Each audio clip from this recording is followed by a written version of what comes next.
Hello, everybody. Welcome back to the newest episode of the Theater Enthusiast podcast. Gosh, that's so dramatic. It's okay. I'm being dramatic today. I'm very excited to welcome my next guest. I'm happy to call her a new friend. We met, we bonded. I said, come on my podcast. She said, yes. She's here. She's glamorous. She's awesome. She just got off the national tour of Book of Mormon. Please welcome Michelle Ray. Woo woo, Woo! woo woo, yeah, hype it up. Yeah, yeah, yeah, yeah. It's a good thing I don't release video of this podcast because like my shoulder movements now are like I'm vibing. I love overbite. it. Oh yeah. I always tell Heck people they yeah. have an applause app and Mhm. I think Zoom changed. So whenever I would hit the applause app, nobody could hear it. So I had to stop Oh, using it. And then I found fun. when I interviewed somebody like a month or so ago, they're like, yeah, Zoom changed so you can't hear like outside. So if I have like a siren going up 8th Avenue, I can hear it, but you won't be able to. Oh, I mean, that's kind of good, you Yeah, know? gets rid of the background noise and all. Yeah, that's great. The pandemic really like changed so much and just like being out of like this post or quote, quote post-pandemic, Mhm. and just technology is insane nowadays. But I mean, it's super helpful for, someone like me who has this podcast because I get to interview people. Like I've interviewed people in the UK over Zoom. Yeah, it's great. Yeah. Now I'm trying to think of how many, three people over. I've interviewed more people in the UK, but I actually was in London last summer Yeah, and I interviewed people whilst in London. So that was an in-person, that wasn't a Zoom. So period. yeah, Nice. yeah. That was also fun because I didn't know I was interviewing them until I got off the plane and I was in Heathrow Airport waiting for my luggage. And I was like, Oh, thank God I brought my computer and like microphones with me because yeah. I was like, I don't know if I can bring this stuff. Like I haven't heard from the person. I'm like, you know what? Let me just bring it just in case it happens. And it did. Oh, that's awesome. Yeah. Holy cow. Yeah. Wild. Anyway, hi Michelle. How are you? I'm I'm good. How are you, I'm good. girl? Well, we talked about how I'm doing before we started. So Yes. You are amazing. You're doing great. thank you. So Every I pre-spunk. No, I'm joking. I'm good. Thank you. Next. Anyway, I period. I'm gonna keep doing that every time you say period. I'm just gonna do the noise. I Yeah. was I was hanging out with a friend in Austin while I was on the road and I don't know if I'm just like embedded in just like queer culture where like everything now is just like period. And he's like, oh, okay, is like period like word back in the day. And I was like, I guess. Like, and I didn't realize how much I would say period until Yeah. like I finally clocked it not too I long don't ago. I was know like, if oh, people still use that though, do they? not that I know of, no. I But don't know if Roman Empire is still a thing. Roman Empire. Oh, like, oh, this is my Roman Empire. Hmm. I don't think so. I haven't heard that in a minute. Yeah, I said it once. I'm trying to remember. I have two friends from my previous job, and they're younger than I am. So one of them is younger than both of us, and she's like my youth touchstone. So I texted them about something, and I was like, because you two are my touchstone to the youth. Come on, Is it that Touchstone. generation does? So yeah. Yeah. We all need a designated young person in the office. Now I'm trying to remember. I went on a job interview and I like wore like business, like I wore like a Steve dress. I looked very professional. And then there was this other girl there and she was in like jeans, like a flare jean, like a black tank, turtleneck with like a crop puffer jacket and boots. And I think she also went in to get interviewed. And I'm like, I don't know if it was for the same job position or not, but I was like, is that what people wear now on job interviews? And that's what I messaged my friends about. And I was like, you're my touchstone to the youth. Is that what the youth wear now? And she goes, no, I would not have worn that. I was like, okay, I'm not crazy. So, Yeah. But I don't know. I feel like fashion now is so like I don't know, it's so different. Like, I feel like I can't go to a store and buy like a full t-shirt anymore. Yeah. Like it's everything's like cropped, everything's Oh my like God, I know. super tiny. And I'm like, that's fine, but like what if I want to be like cozy and just wear like, I don't know, a full-length t-shirt? Um, Navy still has but those. I have a couple from Old Navy, I will say. That does exist. I mean, I'm in a shirt, right, tank, t-shirt. What are words? A t-shirt that's, this is not a crop. Although I have lost like a significant amount of weight, so I'm like, maybe I should do a crop top at some point. you But should I would need do a little crop top, like I do want to do a crop top that's like long enough, but can be a crop top, if that makes sense. like You a know? mid top, Yeah, like if that's a mid, yeah, it's if like that's a a crop thing. top, but like your stomach isn't sticking out right away unless you lift your arms. Like a baby tee. Sure. I don't know. Yeah. I just heard the word baby tea and I immediately got back brought to that's wow, I can't speak this morning. Back Girl, it's all brought good. back to my youth. Wow. What a crazy past 24 hours it has been for me. Anyway, at least my hair looks so It looks really good. I wanted to say something earlier. I was like, wow, like I it's even actually coifty, thank you. voluminous. I was like, you know what? I have time this morning. I'm gonna take a shower because I was like, I need it. And I'm just gonna like, I had to tell you the Olaplex oil, that new Hmm. Olaplex, they have this oil like number 7. It has changed my Yeah. hair. So, I've been contemplating getting it because I've heard so many great things about Yeah. it. I So actually, I might get it. because with my Sephora points, I got a sample of it. So I have a little tiny bottle Oh, of it that I'm is eventually gonna run out and I'll have to buy the big ass bottle, but I have a little tiny bottle of oil and you do like 7 taps or however many taps.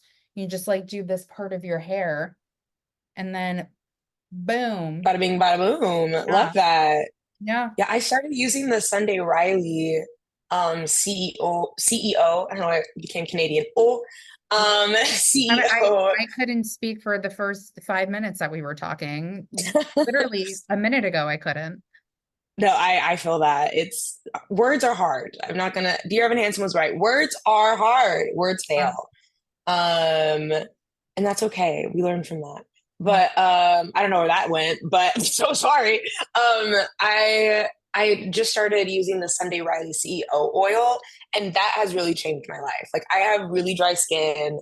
I have like psoriasis, little I mean, I guess a little TMI, but it's like I get so many compliments now on my skin. They're like, wow, like you're glowing. And it's not like, you know, sometimes when you put on like a body oil, it just like sits, or like lotion sometimes just like sits on your skin. This, I like really feel that it's like hydrated Yeah. and, doing all the things that it Mhm. says it should for $60. So I love it. I use their brightening eye cream and Yeah. it's so expensive, but it's so good. Yeah. I mean, I love all things like makeup, beauty, health, and wellness, but sometimes like Yeah. shit's just too expensive to like maintain. Like it's a lot. Yeah. I've been told I have really good skin and I said, thank you, I You moisturize. do. Thank you, I moisturize. But it's also like there's a reason I'm a Sephora Rouge member. It's because I spend so much money on my skin. I will say like the most expensive item I own or that I buy is the Caudalie firming serum. Oh yeah. That's super expensive, but it works for me. And I have to say that my nighttime moisturizer, my night cream, is actually Sephora's $18 night cream. And Really? so good. Yeah. It's like Period. Yeah, it's their nighttime peptides night cream. Mm, It's like changed my face. Like it's so good. I love that. Yeah. I also am super pale. I don't like I don't really sit out in the sun. I'm not a big drinker. I don't smoke. I don't do drugs. So I think that also helps. And I love water. I So mean, that could be a factor. yeah. I mean, I don't But sleep that great. And I have an occasional Diet Coke here and there, but not every day. But mhm, you know, there we go. love that. Yeah, now that we've talked about health and wellness and skincare, What's on my next? The dating face. lives that we talked about before we started recording? No, I'm just I joking. But mean, sure. I mean, it's non-existent at this point, but girl, as of yesterday, same. Um, anyway, so I always ask my guest first. So I'm going to ask you, where are you from? I was born and raised in Las Vegas, Nevada, Sin City. Ooh, now I have Viva Las Vegas in my head. Yeah, Viva. that my anthem. Ooh. So, what got you interested in performing in theater and all of that stuff? Yeah, my mom actually was a dresser and seamstress for most of the shows on the Strip in Las Vegas. So I was very much like immersed into storytelling and theater at such a young age. And my mom would always take me to see the shows that she was working on, other comp tickets that were playing on the Strip. We had the Smith Center in Las Vegas, which is like our big theater that tours would come in and perform, on a seasonal basis. And I just absolutely fell in love with it. I remember the one show in particular that really got me into musical theater and just like magic in general. I was like 5 or 6 years old. Like I was like a kid, like a baby. And my mom was working as a dresser for Kathy Rigby's Peter Pan. And I remember meeting Kathy Rigby as a little girl and just I was over the moon with seeing like the special effects. And of course, like this is like the early 2000s, so like nothing crazy like it is now, but like the special effects, the glitter, the flying, the choreography, the everything, the score is just phenomenal.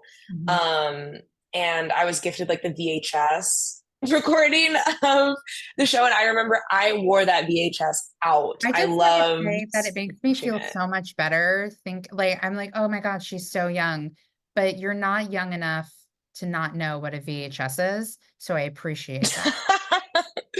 Yeah, I think I didn't stop like watching stuff on VHS maybe till I was like 10. Like I never had a Blu-ray in my house. It was straight from like VHS to digital, if that makes sense. Like there was no like Yeah. in between. Like I had like a computer room Mhm. and I didn't have a laptop until I think I was like in eighth or ninth grade when I kind of like had to, and like coding was kind of like a requirement. Mm. So yeah, it's very interesting. My little digital age, little iCarly moment.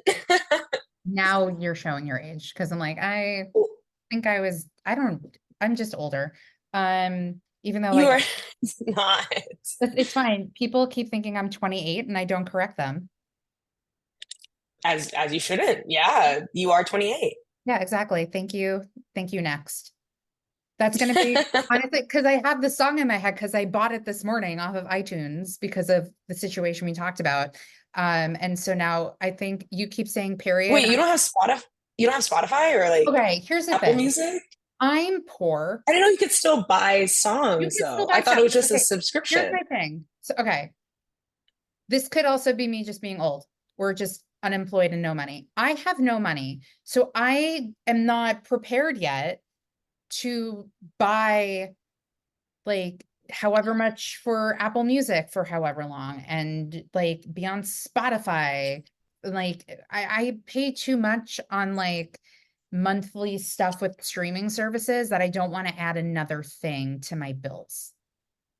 But I think with Hulu, like in conjunction, I think there's some type of plan where you can get Spotify I for have like I think less, not even like $10 a month. Here's also what's like really, I don't know what the fuck is happening. I have a Disney plus Hulu bundle for 19.99 a month, which is amazing. No commercials. Mhm. But now Disney Plus is like, now we have Hulu. So it's like, what's happening with that? So I don't know. It's I just don't know. it's just too much. I'm like, you know what? I'm leaving it. This is what I spend. I'm just gonna live my life. But I will say, like, I have friends who are kind enough who have given me their Apple Plus login and Nice. Pack login. So now I can watch Kathy Griffin, My Life on the D List. and just sit Yeah. and enjoy. And I can watch, I just finished Palm Royale. I am watching Luke Ooh. right now. Like, if I could also, I just want to like PSA this out there. There's a fucking fantastic show on Max called Girls on the Bus. If anybody hasn't watched that Oh. show, do yourself a favor and watch it. It is so fucking good. And you also have Carla Gugino on it, who I fucking love. And she's such a badass Yeah. on that show. Oh, I can't say enough about it. It's so good. Anyway, but Max also has hacks. So Nice. now that I went on a mini tirade about streaming services. No, you're all good. So, I mean, there's so many of them. It's basically so cable. It many. sucks. Yeah. It sucks. I have Paramount Plus and I don't really even use it, but luckily I think my older sister like uses it because I made a profile for my brother-in-law and she watches Drag Race. So I'm like, oh, at least somebody's using it. That's Um, good. yeah. Whoo, tirading. And I that's okay. feel like I'm having a moment this morning. Anyway, so And you that's grew up in okay. Live in Vegas, it. you got really into Peter Pan. Did you grow up watching movie musicals as well, or was it like the Peter Pan VHS? Because like for me, I grew up, and we're talking VHSs, like Bye Bye Birdie, Victor Victoria, Showboat, Yeah.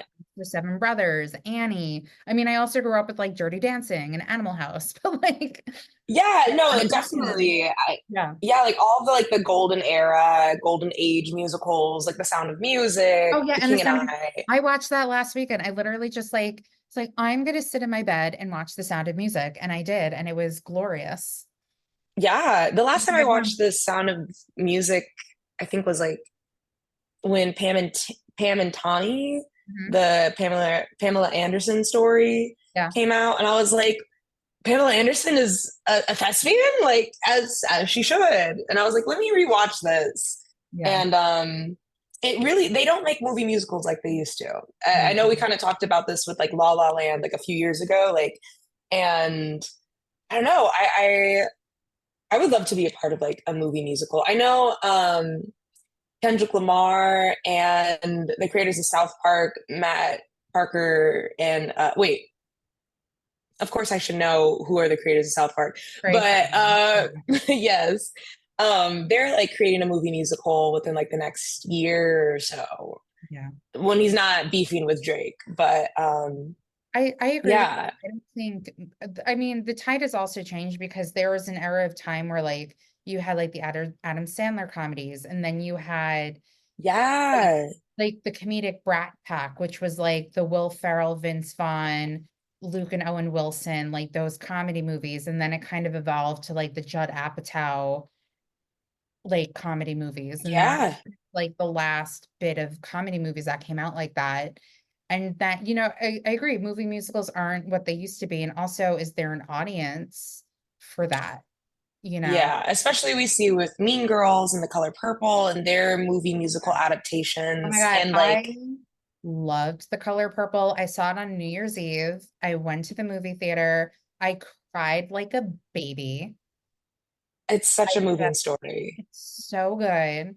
I was like, why isn't Cynthia Erivo doing this? Because I mean, she was my Celie when I saw it on Broadway, but like Fantasia was Yeah, like it was honestly, it was such a good movie musical. I thought they did a it's great so good. job with it. Yeah, because the problem is with certain movie musicals is to make the musical moments like really seamless and organic. And I think The Color Purple did a really great job with that. Yeah, absolutely. And it just makes me sad that like I forgot who, someone a part of like the marketing team or like one of the directors said that we don't market movie musicals as movie musicals because people don't like movie musicals.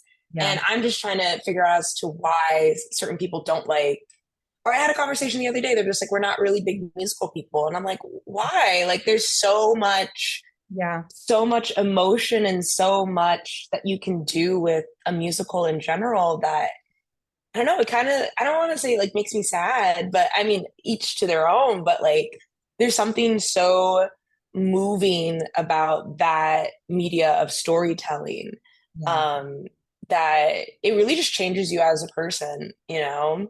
And especially like you definitely feel the human emotion in most musicals. I mean, same with like straight plays as well, but when it comes to like an orchestral swelling of the music and the choreography and the lights and the costumes, or even if you want to say costumes nowadays, sometimes it's just like a t-shirt and jeans, The Outsiders. Um, I've not seen and I do want to. I want to too. I just know that some people are like, yeah, it's just one big Aeropostale ad. And I'm like, I want to go see it. Like, Whatever. I let's mean, go. my old roommate, she saw it and she said I would really like it. So I'm like, all right.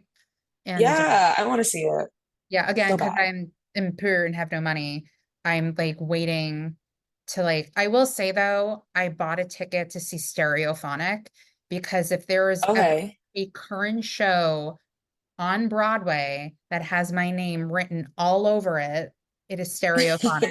And I say that because one of my favorite movies of all time is Almost Famous. So like give me a story about a 1970s rock band. Like I devoured Daisy Jones and the Six, the book, and then I devoured Yeah. series. And I still and I actually listened to the cast out the soundtrack yesterday because you and I talked about, I didn't have a great situation yesterday. And so on my walk home, I was like, I just need to listen to Daisy Jones and the Six and just walk Yeah. home and just be immersed in that music. And that's what I did. Absolutely, as you should. Music is definitely something that just speaks to the heart and Yeah. speaks to us as humans. It's quite beautiful. Yeah. And I Oh, think that's also what's so great about like musical theater, if we can like, circle back to theater because you are a musical yeah. performer and that's what we're here to talk about as well. Um, No. Yeah, and I think that's also why people love musicals and musical theater and theater in general, because it shines a light on, life and the situations that happen to people. And, everybody, they'll ask like, what music makes you cry? And sometimes people have musical theater. So for me, like, if there is ever a piece of music, if I want to have a good cry, I will put Yeah. on the overture of Light in the Piazza. Oh, so good. Yeah. Sometimes I don't cry, but if like I know I need to like let out a tear, and it's not because it's sad, it's just because it's just so beautiful and I love that musical so much. It's my favorite musical, honestly. Especially the song Fable when she goes, Clara, light that like gets me every time. So yeah. Yeah, Light in the Piazza is it's so good. I wish people put it on more, for Did you see sure. it at City Center? I did not. I really wanted to. I think I was still on the road at that time. Yeah. Um, but I also saw clips of, what is it, Dove Cameron Mhm. in Los Angeles. Yeah, no. Go ahead. I thought it was cute. I really enjoyed Yeah. it. To be completely honest with you, I was really worried about seeing Piazza because, again, it's my favorite musical and it holds such a special place in my heart. But when they announced like certain casting, I was like, all right, now I gotta go see it. And I'm so happy I did because, like, I even told this to James Gish when I sent him an offer email to come onto my podcast. I was like, your love to me was the most beautiful rendition I have ever heard of that song. Oh, yeah. It's just like I was convelling and I interviewed him and I was like, it was like it was amazing. So Yeah, so many talented people in this industry. It's amazing. yeah. Well, let's go back more to you. So growing up in Vegas, I see here that you went to the I said Los Angeles. There's so many I wish. Las Vegas Academy of Performing Arts. Was that high school? Was that a college? Like what type of school was that? Yeah, it was a performing arts high school. I actually didn't realize when I put on my Are jacket you earlier. wearing I'm it? wearing I'm Oh, that's wearing so my funny. yeah. I was actually an orchestra major. I played viola for 4 years and was our little class president. Hmm. So it was really fun. And Do you I still play viola? I do actually. My instrument's over there I gotta somewhere. get you in a production of Once. Honestly, I would do once. I would do Hadestown. I Um, can see you in yeah, Hadestown. I can see you as I one of would the, as one of the fates yes, thank you. or Mhm. Persephone, I feel like would be so much fun. I would love to do Hadestown in a heartbeat. I would do Hadestown. And let's manifest. I had somebody on the podcast like 2 years ago, and they said their dream was always to do Shakespeare in the Park. And I shit you not, like around the same time, a year later, they announced the cast of Hamlet, and he was in it. Oh my gosh. Mhm. Ironically, it's Period. actually playing tonight on PBS, but Oh, that's yeah. so cool. The universe, it Yeah. really just brings And you you talk about back. manifestation. I'm very good at like I feel like every time I talk to people and they're like, I want to do this, I get so many creative ideas for them. And I just like want things to happen for them. And I'm like manifesting it for them to happen. So let's like manifest Yeah. once, let's manifest Hades Town. What else do we want to manifest? Yes. I want to manifest Um, a good man. Hmm. Same. I want to manifest a man with a good job and money. I want to manifest Um, someone who won't break up with somebody on a quote unquote posted text message. oh, mm-hmm. Thank I'm you, Nick. manifesting. Yeah, thank you Thank next you, for Nick. 199 on iTunes. Mhm. I'm manifesting. I would love to do it like okay, so like my dream roles that I would absolutely like die if Mhm. I got a phone call from my agent. It was just like, hey, be ready in 2 days. You're in Mhm. the show. It would be Hamilton. Mhm. All the teeny bop shows. I just realized I'm probably gonna say And out loud, but Juliet. and Juliet, Mhm. yes, and Juliet is my dream.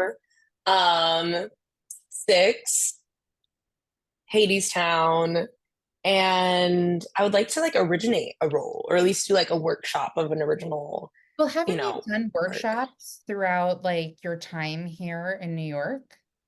I have. I've done workshops. I've done a few master classes. I'm actually directing my first staged musical Oh my at God. 54 Below. Yeah, June Oh, is 2nd. that It's the called masked Mast. thing? That's amazing. Yeah, it's called Mast. I actually met, and I like to say that she's a new friend too. We were roommates um, on Mormon, and she was like, "Yeah, like I created this fully fleshed out musical with like songs and dance and this whole script."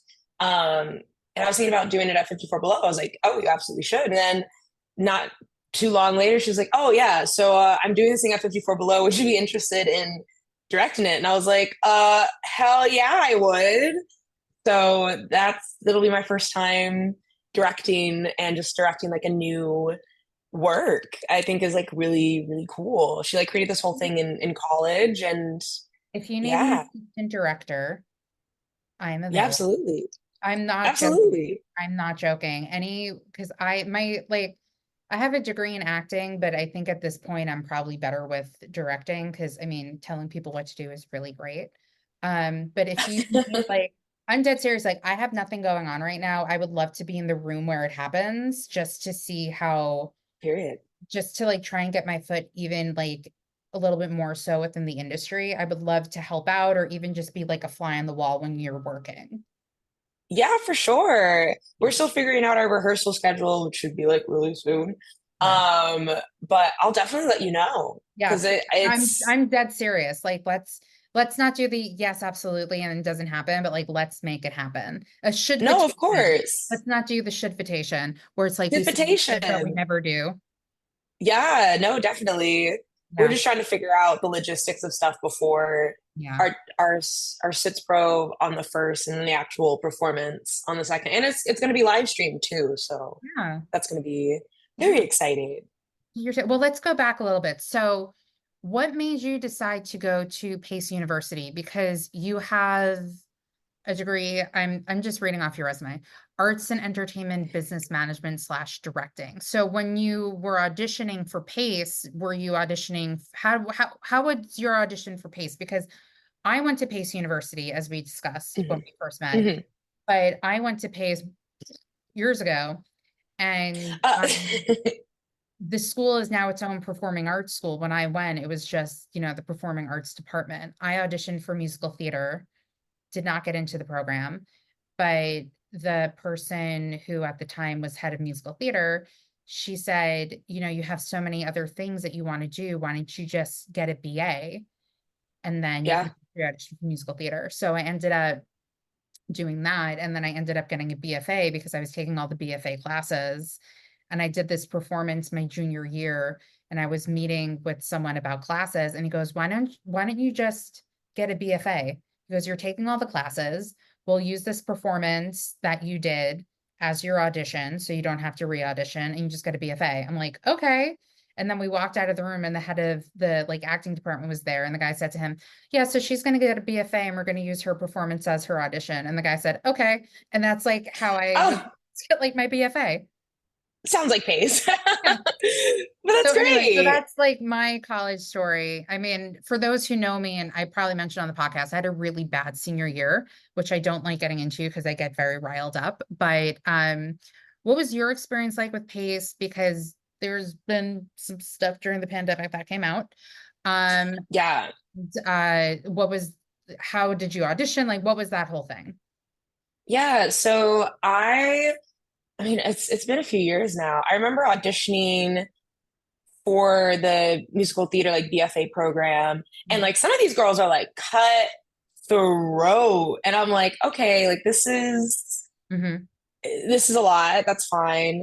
And I ended up not getting into the BFA program. I think I got waitlisted Hmm. at the first time. But I got accepted into like a few other like BFA programs like over the like across the country, yada yada yada. And I think I remember I applied to go to USC or UCLA, one of the like LA Southern California colleges. And something was like, I don't really know if I want to go to LA right now. And I remember looking again at like the PACE website and like all the different programs that they offer and just like different degrees. And something stuck out to me, and it was the Arts Entertainment Business Management in the Lubin School of Business. I was like, oh, okay, like that's interesting. And I was reading on like the description of the major itself. I was like, okay, well, this actually like resonates a lot more with me than actually getting a degree in musical theater or acting, and learning more of like the business side of things and like learning how to create a contract, how to negotiate contracts, what really goes in the ins and outs of creating any type of production, whether it's stage, film, concert. And I think like my graduating class was more focused on like concerts and like Live Nation versus I was kind of more into like late night television. Like I actually wanted to intern and do an apprenticeship at the Colbert Show.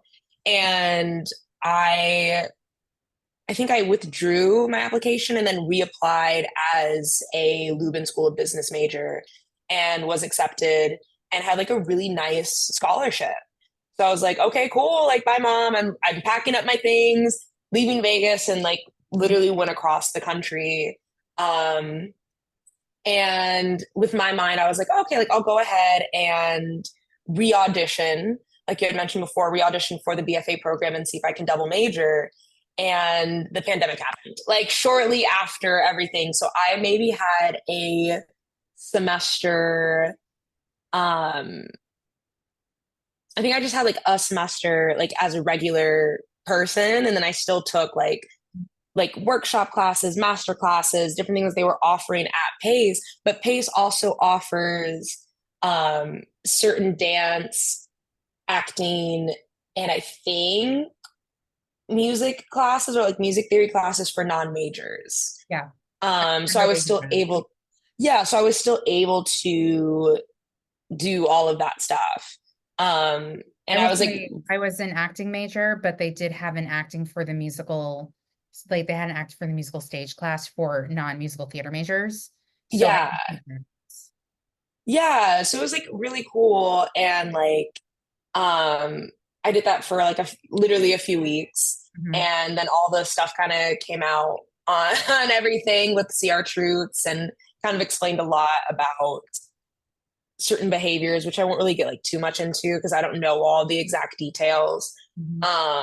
I mean, I do, but I don't. um, so yeah, it was a very interesting environment. So I was kind of glad that I stuck with my degree with arts and entertainment business management.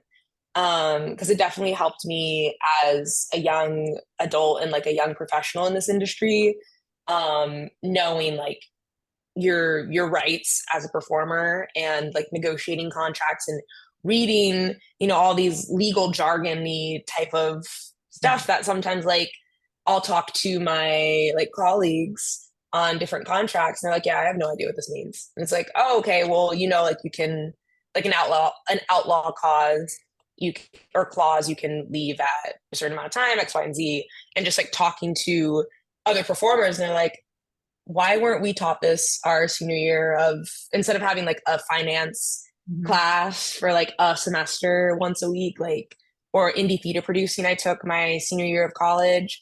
Um, there are like certain things that I feel like most BFA programs don't offer that they should.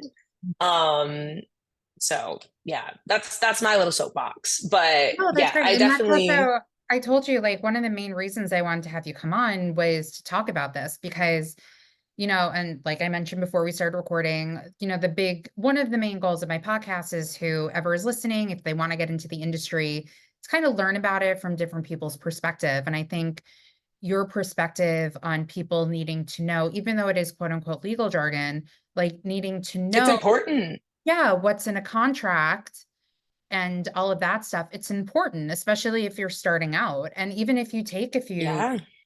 did you ever think of like teaching a class about this stuff? Um, I've had a thought come into my mind. I haven't Something else really is like, manifesting for you. thank you. I You're mean, like welcome. there are certain like situations that have come up in like my professional life where friends will reach out and I'll be Mhm. like, what the fuck do I do? And I'm like, oh, okay. Or like sometimes I'll be in like a casual conversation with a friend. They're like, yeah, my agent's taking 25%. And I'm like, 25%? Like, that's not okay. And they're like, oh, well, they also represent me and da da da. I'm like, that's not okay, regardless. Some of these contracts you do, $600 a week and they're taking 25% of that. And then taxes, like you're making nothing. Like that's not okay. Mhm. Um, so yeah, it's just there's certain things that like are circumstantial that I feel like a lot of people just aren't aware of because no one really wants to talk about these things. And that's how like you get into like vulnerable situations with, this weird power dynamic that, sometimes we as actors or performers in general will have with like agents or casting directors or um, directors even, and it just becomes like this weird imbalance because certain information is like gate kept when it shouldn't be, or even just like no one's really fully aware of certain labor laws or um, legal things in general. So it's definitely a lot. I'm very fortunate that it was. I mean, I like to read, so I was fortunate enough to like reading and reading through the fine print, especially like negotiating contracts. It's definitely a lot. Yeah. So let's talk about Mormon. How did that come into your life? How did you like what was that audition process like? Because we're on the national tour of Book of Mormon. So that's my Yeah, yeah. Hello. It was a whirlwind of an experience. I booked the show my senior year of college. I went to a call for like an immediate replacement. Um, like I think it was like January 3rd of last year, and it was a group of I want to say maybe 6 or 7 of us, Mhm. and we went in, we learned the call, and they're like, okay, well, we'll let you know by tonight, and you'll be on a flight tomorrow or the next day. And I was like, oh, holy cow. Like, and it was for like a vacation thing. So, like, a very limited contract for someone to come back. And I got a phone call a random Monday in February saying, hey, like, what's your availability? I was like, who is this? And they're like, oh, this is Carrie Gardner from Roundabout Theater Company, which is like one of the biggest theater companies and casting companies in New York City and just the world. Mhm. On my personal phone number. And I wasn't represented by any management or agency at this time. And they were just like, yeah, we're doing an availability check. What is your availability? And I was like, oh, like I'm currently still in school. I'm not too sure, like, can I just get back to you? And they're like, yeah, certainly, like, we would love to have you.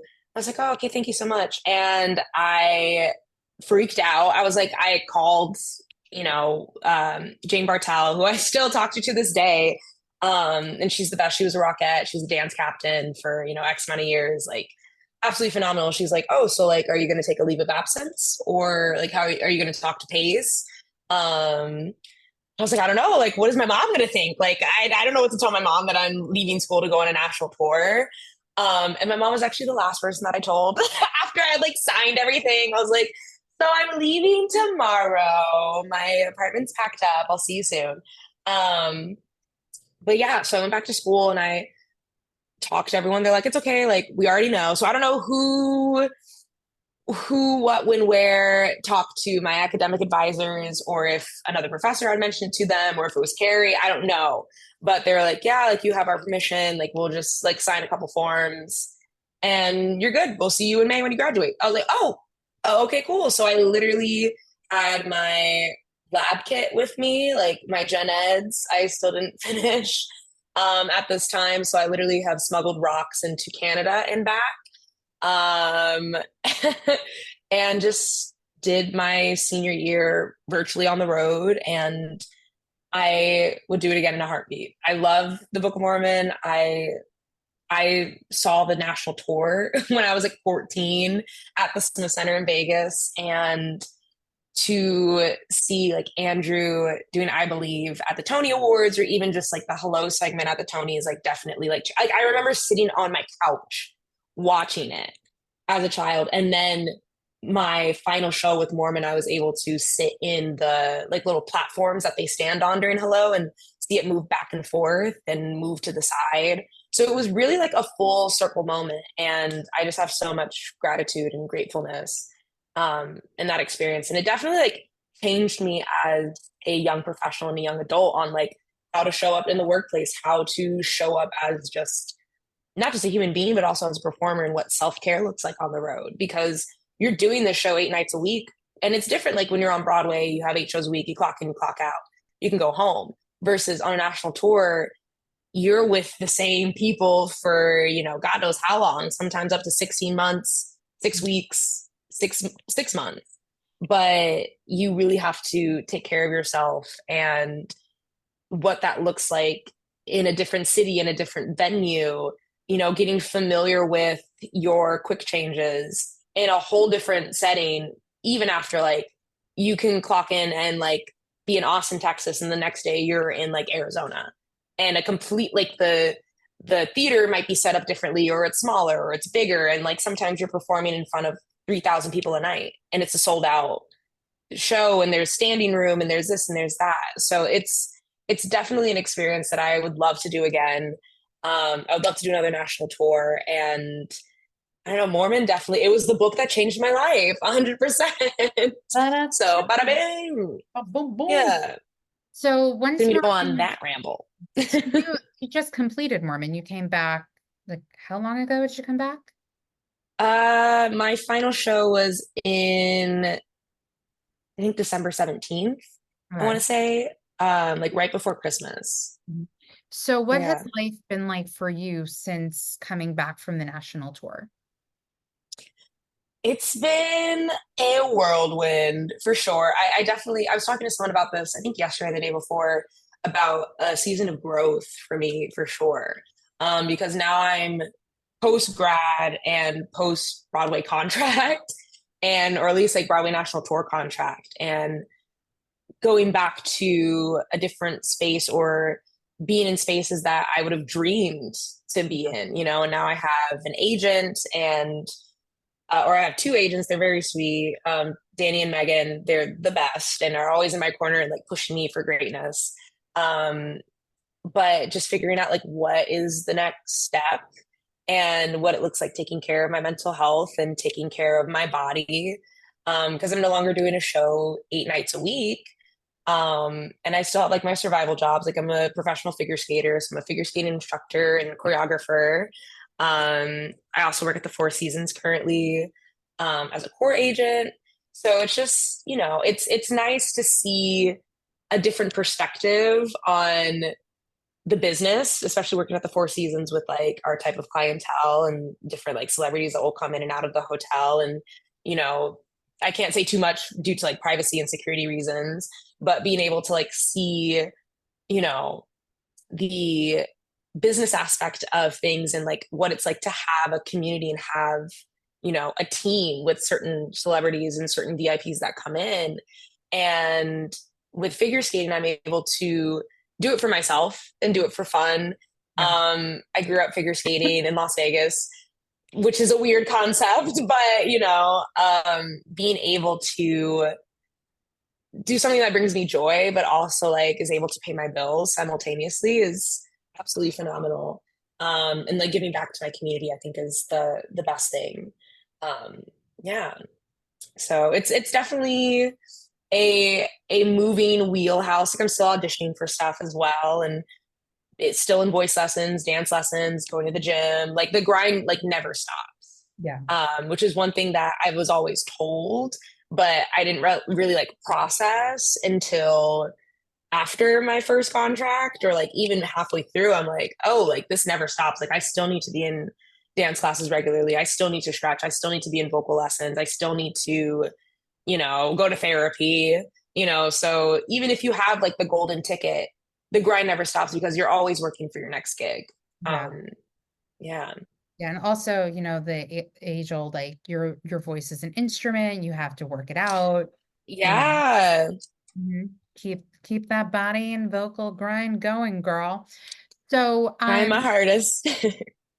so you spoke really quickly about the Unmasked musical that you're doing. Yeah. So if somebody wants to see it, tell them where they can get tickets. I mean, obviously 54 below, but let's talk a little more about it. Yeah. Let me see if I can pull it up. Yeah, I'll pull Mass. it up too. We're gonna simultaneously. Woo. Um, I know it's at 54 below, so the tickets are already on sale. It's June 2nd. Um, and you can also follow us on Instagram at Mass the Musical and on TikTok. I think it's the musical Mass. Um, and yeah, it's a really compelling story. It's all original work by Tiana Davis, and we follow a young girl named Ava who is a Caribbean. I think she's first generation Caribbean American, and Avi, who is a South Asian student, and they learn how to navigate both their interracial relationship and the world they live in, and also trying to figure out what it means to conform for others and challenge the views of society. I'm listening to everything you're saying, but I was like, oh, I don't like my podcast and script and we're good. We got this. Okay. No, it's all good. Cast. Okay, cool. You got a great looks like you got a pretty great cast going on. Yeah, we have Kirsten, who is currently in Mean Girls. And we have a few other people. Molly, she's a lot, or she does a lot on SNL, which is really fun. And there's me and Mason Moss, who is our MD for the national tour. So it's kind of like a big Mormon reunion for some of us. Uh, We're like, oh hey Mormon. So yeah, it's a good time. So, what do you have any top going theater experiences? I mean, other than seeing Peter Pan when you were 5. Um, I mean, Phantom, they had like the Phantom Spectacular in Vegas, which I thought was really cool. I didn't realize that Phantom is more than 90 minutes. Um, until I went and I saw it on Broadway and I was like, oh my God, like this is really long. Same with Les Mis. I was like, this is a mega musical. Like this is almost 3 hours. Yeah. Another top going theater experience. You know, I saw Sleep No More, and I think it was kind of my first time when I first moved to the city. It was my first time really experiencing immersive theater, Yeah. and just that whole media art form is just so cool. I don't think I'm like an immersive actor. I feel like I would be like a little anxious, Hmm. but those storytellers are absolutely phenomenal, and you can still see it until the end of the month. Yeah. So yeah, I think that was another pivotal moment for me. Or another show that I just saw recently, that I cried my eyes out like a baby was The Notebook on Everybody, Broadway. it's like people are like, have you seen it? And I was like, I am so single that I don't want to see it to upset myself to be like, oh, I'm single and I'm not loved by another human. So like that I can't, I don't want to do it to myself. But every single person I have spoken to who has seen the show, they're like, I wasn't expecting to cry, but I cried. Yeah, I mean like I've seen the movie with Ryan Gosling. Like I knew it was coming and like even still it just hit me like Hmm. a ton of bricks. I was like, oh my God. And then Joy Woods, absolutely phenomenal. Like the like I can't even say like a rising star because like I feel like she was snubbed for a Tony, but she is absolutely phenomenal and just like encapsulates the role. And definitely I look up to her. Like I remember a few years ago when she did Little Shop of Horrors and that video came out of her singing Somewhere That's Green. I was like, oh my God, like sing. She's absolutely phenomenal. So I highly recommend The Notebook. Hmm. Um, Maybe not right now for some of us, but I Thank would go you, see it next. again. Yep. Thank you, Thank you, next. next. Period. Yes. I love that. Yeah. So we also you talked about your like dream roles, but do you have any like, Yes. maybe like dream projects that you would want to work on because you're venturing into directing this brand new musical at 54 Below? Is that something you thought about, like producing? Because you do have this business background as well. Like, is there anything else you'd want to do? Yeah, I mean, I definitely want to be a multi-hyphenate for sure. Mhm. Um, and I don't know, like I would love to create more original works. I think I would love to have my own like production company or something like that in the future for sure when I have a little more money. Mhm. Um, but I would love to do more directing projects or helping a lot of like BIPOC performers and storytellers get their stories off the ground. I feel like that is very important to me. Mhm. And I don't know, I would love to dabble in producing. I feel like that'd be really fun. Yeah. But I need producing money. But it is what it is. Sure, Daddy. All right, so it's time by the Actor Studio questions. I always like feel like my Amazing. voice changes whenever I do it. Are you ready? I am ready. Right. What is your favorite word? Apparently, period. Period. You know, I think my favorite word is right now, currently, is growth. I thought you were about to say it's actually period. It's actually Um, period. yeah, growth, period. Growth, period. Yeah. What is your least favorite word? Actually, wait, I take that back. My favorite word is cunt, and then my least favorite word, I think, would be gross. Okay, so your favorite word is see you next Tuesday? See you next Tuesday. And Okay. then my least favorite word is gross Okay. because I don't think anything should be gross. Well, to a degree, some things and some people are gross, but Yeah, yes, like, that, yeah, yeah, thank you next. gross. Yeah. Thank you next. Thank you next. Hmm. That's what we're gonna call that person is thank you next. What Hmm. turns you on? What turns me on? Mhm. Um, that's a really good question. I think, wait, I feel like I was gonna say iced coffee turns me on because then I also feel like If it's that's what turns you on, stimulating. that's what turns you on. It turns me on because then I'm like a vanilla iced coffee.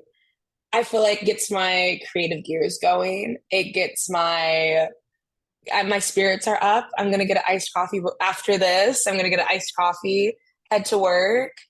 It's a great time. So Yeah. that's what turns me on. Is that What even a good answer? But there are no bad answers. And I love doing this because everybody has like so many different answers and responses to things. It's just Yeah. so great. My favorite is I interviewed somebody and they're like, I can't remember if it was their favorite word, but they said slaughter and they went like this to their body when they did it. Um, Wow. yeah, they're like slaughter. Bonus points if anybody listening to the podcast knows who that person is. If you get it right and you DM me, I don't know what you'll win, but I'll think of something. What Yeah. turns you off?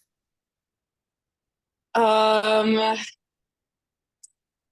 turns me off. I think No, I just know like what turns negative you off. energy. Thank you, What next. turns me off? Thank Thank you. you next. Thank Yeah, you next definitely turns me off. Ariana Grande though, does not. I Yeah. yeah, But yeah, she's great. negativity turns you off. Okay. What is Negativity your turns me favorite curse word? off. See you next Tuesday. You could say And you could say it. I just said see you next Tuesday. oh, Yeah. oh, okay. My favorite curse word is cunt and fuck. Yeah. Not in the same sentence, or it Cut could that be. I don't cunt or know. cunt that fuck, whatever. Cunt that Change it up. fuck. Yeah. Yeah. What sound or noise do you love? Tongue popping, and the ice stirring in my iced coffee. I think this is also aging me and like my aggressive Gen Z, you You're know. all good. What sound or noise do you hate? Ooh, when people chew, I think that like the moisture, I don't know what, because like for a while there, I was like, okay, like ASMR, I was like, okay, this is cool. But I think now, like in this era, I'm kind of like, ooh, chew with your mouth closed. I don't want to hear it. What profession other than yours would you like to attempt? I'd like to attempt, um, maybe writing, but I feel like that's profession adjacent to what I do. I think I would maybe want to be like an entertainment lawyer, but a Elle Woods moment, if you will. I can see it. What profession would you not like to do? Um, being an entertainment lawyer. No, I'm just kidding. Because that's a lot of paperwork. Yeah. I think I wouldn't want to be. Um, I don't think I would want to be a manager of like a bank or something. I feel like that'd be just like too much for me. But I'd love to manage, but not a bank. Yeah. And finally, if heaven exists, what would you like to hear God say when you arrive at the pearly gates? Well done, soldier, because he's been putting me on the battlefield as of late. Yeah. But Well, and Mr. Lipton would say, here are your students. Well, before we come to a close, my final question, why do you think theater is important? why is theater important? Wow, that is such a loaded question. I think, especially like coming from a public school kid, now going to like a private institution, um, theater and just storytelling in general is so important to get stories out and stories told. Like especially us as humans, we have that form of communication, that only we understand. But it unites us as a human race, a community, um, and also it's an outlet, and it's important to me because I feel like without theater I would just be like incomplete, or just like the entertainment industry in general, like I would just be incomplete. Like it's a form of expression, it's a form of therapy, very therapeutic, like we go to these, I feel like Nicole Kidman, we go to these Places. spaces. I literally had that thought in my head as soon as you said we go to. I'm like, oh, Nicole. But she was right, Yeah. like we go for an escape, we go through these things to work through trauma, we go through these things to, I just ran out of breath. We go to these spaces to find community, Yeah. at the end of the day, and finding like these like-minded people that enjoy bringing others joy at the end of the day, and that type of relationship with theater and ourselves, and like creating that joyful environment. Like I feel like the only reason why, and also too like with other like big celebrities and like Tony Award winners, like at the end of the day, or like even like movie stars, like we're all theater kids to heart, and there was some musical production that they did, or some reading of something that they did years ago that brought them joy, and it's chasing that joy ever since. um it brings happiness. So I think that's another reason why theater is so important, and to feel included. in these spaces. That was a long-winded explanation for that, Well, but you I could. hope that was good Period. enough. Period. Yeah, that was terrible. No, my long sound. Anyway, so before we like end, do you have any like thing you want to add? Problems, questions, concerns, life advice, final mic drop as we do this like hand gesture funky dance? What? Yeah. Yeah, I'm all about it. I did whacking for the first time the other day. I That don't know what that was is. it's like gotta gotta gotta gotta gotta like like whacking like they'll like kind of do it on Drag Race and like Oh, the okay. ballroom scene and Mhm. I think Madonna does it. They do it in Six. I found out they whack.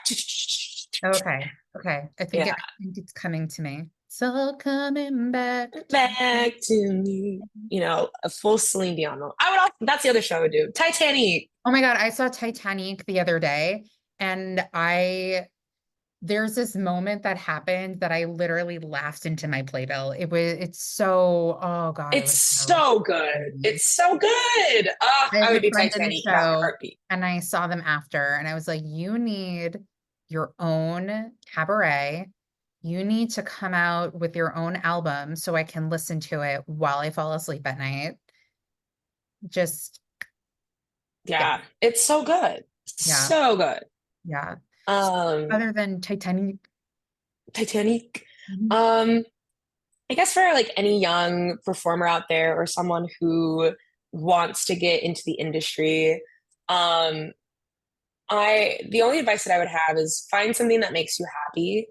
Find a style that makes you happy. Like for me, especially with Mormon, I was like, okay, like I like comedies. I don't think I would be great in a dramatic piece or like a dramatic musical. I would do a dramedy for sure. But find pieces of art that bring you inspiration, that make you happy, and keep working on your craft and keep grinding. I think is like the biggest thing that I've learned from, you know, because I was the youngest person in my cast, like Mhm. by like quite a bit of numbers. But seeing the grind that my peers have done before and have given advice on is to continue to grow Mhm.